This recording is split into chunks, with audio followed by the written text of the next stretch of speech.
রাত ঠিক 12টা বাজলেই অর্ণবের বাড়ির দরজার নিচ দিয়ে ঢুকে আসতো একটা চিরকুট।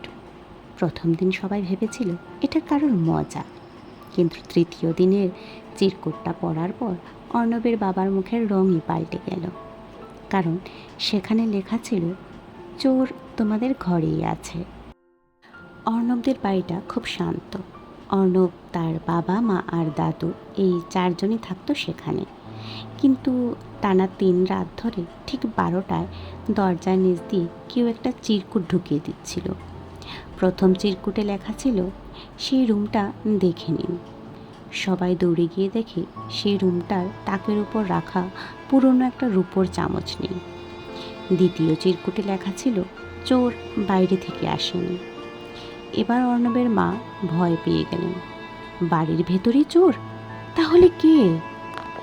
তৃতীয় রাত, ঘড়িতে 12টা বাজতে আবার একটা কাগজ দরজার নিচের দিকে ভেতরে ঢুকলো। অর্ণব কাগজটা তুলে পড়ল, চোর তোমাদের ঘরেই আছে। এবার সবাই একে অপরের মুখের দিকে তাকাতে লাগলো। অর্ণবের বাবা রেগে বললেন, এসব বাজি মজা করছে কে?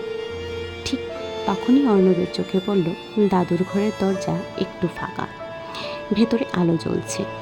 অর্ণব আস্তে আস্তে দরজা ঠেলে ভেতরে ঢুকলো। দেখে দাদু বিছানার পাশে বসে কী যেন লুকোতে যাচ্ছে।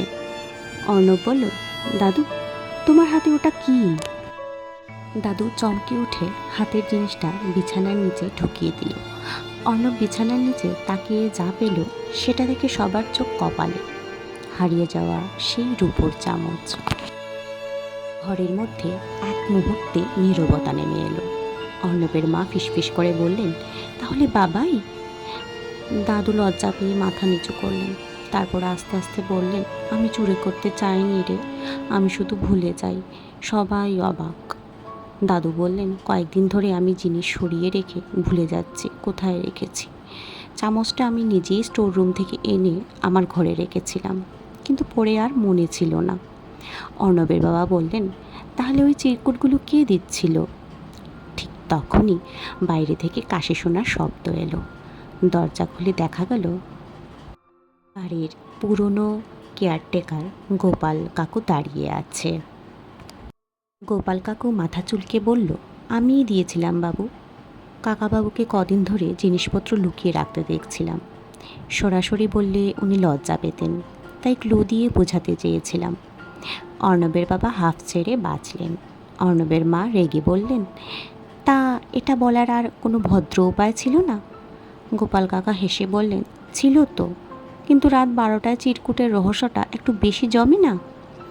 অর্ণবে হেসে ফেলল। ঠিক তখনই তার চোখে পড়ল গোপাল কাকুর হাতের দিকে। সেখানে একটা কালো কালি দিয়ে আঁকা অদ্ভুত চিহ্ন। অর্ণব জিজ্ঞেস করল, কাকু, আপনার হাতে এই চিহ্নটা কিসের?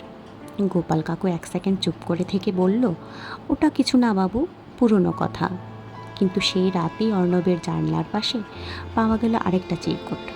তাতে শুধু একটা লাইনে লেখা ছিল, পরের রহস্যটা ঘড়ির কাঁটায় লুকিয়ে আছে। গল্পটি ভালো লেগে থাকলে একটা লাইক করে দিও, আর কমেন্টে জানিও এই রহস্যের ডায়েরির সিরিজটা কেমন লাগছে। আর সাবস্ক্রাইব করতে ভুলে যেও না।